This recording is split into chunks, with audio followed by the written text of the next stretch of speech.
شام 5:30 کا وقت تھا۔ ایک گھر میں بیٹھے لوگ چائے سے لطف اندوز ہو رہے تھے کہ تبھی دروازہ کھلا اور اس گھر کی اکلوتی بیٹی لٹے پٹے حال میں گھر میں داخل ہوئی۔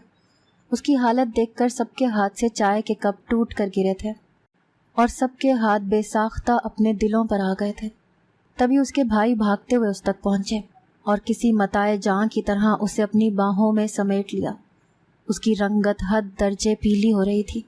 اس کے بھائی انتہائی پریشانی سے اسے دیکھتے اس کا چہرہ تھپتھپانے لگے اور ساتھ ہی ساتھ اسے آوازیں بھی دے رہے تھے۔ تب تک باقی گھر کے لوگ بھی وہاں آ گئے۔ بوڑھی دادی لاٹھی کے سہارے کسی طرح اپنی پوتی تک پہنچنا چاہتی تھی۔ تبھی بھائی نے اسے اٹھا کر اندر لا کر صوفے پر لٹایا۔ کسی کو کچھ سمجھ نہیں آ رہی تھی کہ اسے ہوا کیا ہے۔ ابھی کچھ دیر پہلے تک تو وہ ٹھیک تھی، بس معمولی بخار کی وجہ سے دوا لینے پاس کے ایک کلینک پر گئی تھی۔ اس کے ساتھ تو ملازمہ بھی تھی، نہ جانے وہ کہاں چلی گئی تھی۔ اپنے منہ پر چھینٹے پڑنے سے وہ ہوش میں آئی اور ہراساں نظروں سے چاروں جانب دیکھنے لگی۔ خود کو گھر والوں کے درمیان پا کر اس نے سکون بھری سانس خارج کرنے کی کوشش کی تھی۔ تبھی اسے ملازمہ کا خیال آیا تھا۔ اس نے ذرا سا سر اٹھا کر دیکھا تھا، وہ اسے کہیں بھی نظر نہیں آئی تھی۔ تبھی ایک دم خوف سے اس کا جسم کپکپانے لگا۔ ملازمہ کی حالت سوچ کر ہی اس کا دل ہول رہا تھا۔ اس نے اٹھنے کی کوشش کی تھی مگر باعث کمزوری نہ اٹھ سکی۔ تبھی اس کے کانوں میں اپنے بھائیوں کی آوازیں سنائی دی۔ وہ اس سے اس کی حالت کی وجہ اور ذمہ دار کے بارے میں پوچھ رہے تھے۔ وہ انہیں کچھ بھی بتانے کی حالت میں نہ تھی۔ وہ بس بھائیوں کو ملازمہ کے بارے میں بتا دینا چاہتی تھی تاکہ جو اس کے ساتھ ہوا کہیں وہ اس ملازمہ کے ساتھ نہ ہو جائے۔ مگر کمزوری کے باعث اس کی آواز بھی نکل نہیں پا رہی تھی۔ بمشکل اس کے منہ سے ٹوٹے پھوٹے الفاظ میں 2 ہی لفظ نکلے، ایک کلینک کا اور ایک ڈاکٹر کا۔ اس کے بعد اس کے ہوش و حواس سلب ہو گئے تھے، جبکہ دوسری طرف اس کے بھائیوں کی بھی بس ہو گئی تھی۔ وہ ہر دوسرے روز اس ڈاکٹر کے خلاف شکایات سنتے تھے مگر انہوں نے کبھی اس بات کو سنجیدگی سے نہیں لیا تھا۔ آج اپنی بہن کی حالت دیکھ کر انہوں نے سوچ لیا تھا کہ اس ڈاکٹر کا کچھ نہ کچھ کرنا ہی پڑے گا۔ تبھی وہ سب اور باقی گاؤں والے بھی ان کے ساتھ اس کے کلینک کی طرف چلے گئے۔ اس کے کلینک کے آگے لوگوں کا بے تحاشا رش لگ گیا۔ کلینک کا دروازہ اندر سے بند تھا، اسی لیے وہ بے فکری سے اپنے کام میں مشغول تھا۔ وہ جانتا تھا کہ یہ دروازہ اتنی آسانی سے نہیں کھلے گا اور جب تک دروازہ کھلے گا تب تک وہ اپنا کام پورا کر چکا ہوگا۔ اس نے ایک لمحے کو رک کر دروازے کو دیکھا تھا اور پھر سے اپنے کام میں مشغول ہو گیا تھا۔ اس کے سامنے ایک لڑکی خوفزدہ نگاہوں سے اس کی طرف دیکھ رہی تھی۔ وہ اپنے قدم اٹھاتا اس لڑکی کی جانب بڑھ رہا تھا، جبکہ وہ لڑکی مزید پیچھے کھسکتی جا رہی تھی۔ شاید اسے اپنی زندگی عزیز نہیں تھی، تبھی تو الٹے قدم لیے پیچھے جا رہی تھی۔ لیکن آخر کہاں تک جاتی؟ ایک جگہ دیوار کے پاس جا کر وہ رک گئی تھی۔ اس کے پاس فرار کی کوئی راہ نہ بچی تھی۔ ڈاکٹر کے چہرے پر چھایا اضطراب کچھ کم ہوا تھا۔ اس کے چہرے پر ایک عجیب سی مسکراہٹ آئی تھی اور آنکھوں کی چمک بڑھ گئی تھی۔ وہ دھیرے دھیرے قدم اٹھاتا اس کے قریب آ کر رکا۔ ان دونوں کے درمیان فاصلہ تقریباً چند انچ کا رہ گیا تھا۔ وہ لڑکی مارے خوف کے اپنی آنکھیں بند کر گئی تھی اور سانس روک گئی تھی۔ تبھی ڈاکٹر کے اگلے عمل نے اسے ایک جھٹکے سے اپنی آنکھیں کھولیں اور اس کی دل خراش چیخیں کلینک کے در و دیوار ہلا گئیں۔ کوئی بھی سنتا تو دہل جاتا مگر ڈاکٹر پر اس کی چیخوں کا کوئی اثر نہ ہوا تھا۔ وہ اپنی آنکھیں کان بند کر کے اپنے کام میں مصروف رہا اور کچھ دیر بعد اس نے ایک سکون زدہ سانس خارج کی تھی۔ وہ لڑکی بے ہوش ہو چکی تھی۔ ڈاکٹر نے افسوس سے اس کی جانب دیکھا تھا اور پھر اسے اٹھا کر اسٹریچر پر ڈالا تھا کہ تبھی اس کو شیشہ ٹوٹنے کی آوازیں سنائی تھی۔ لوگ کب سے دروازہ کھولنے کی کوشش کر رہے تھے مگر کوئی کوشش کامیاب نہیں ہو پا رہی تھی۔ انہیں دروازہ پیٹتے پیٹتے کافی دیر ہو گئی تھی۔ محلے کے نوجوان اب لاٹھیاں اور پتھر اٹھا لائے تھے۔ وہ اب اس کے شیشے توڑ دینا چاہ رہے تھے۔ اندر وہ حیوان صفت انسان نہ جانے کون کون سے عزائم سر انجام دے رہا تھا۔ سب کا پارا 7ویں آسمان پر پہنچا ہوا تھا۔ ممکن تھا آج اس ڈاکٹر کا آخری دن ہوتا۔ نوجوان آگے بڑھ کر شیشہ توڑنے لگے تھے۔ بزرگوں نے روکنے کی بہت کوشش کی لیکن نوجوان خون کہاں سنتا ہے، خاص کر ایسے موقعوں پر۔ کچھ ہی دیر میں وہ لوگ کلینک کا اچھا خاصا حشر بگاڑ چکے تھے۔ جیسے ہی اندر جانے کا راستہ بنا، لوگ کسی آندھی طوفان کی طرح اندر داخل ہوئے اور ادھر ادھر پورے کلینک میں پھیل گئے۔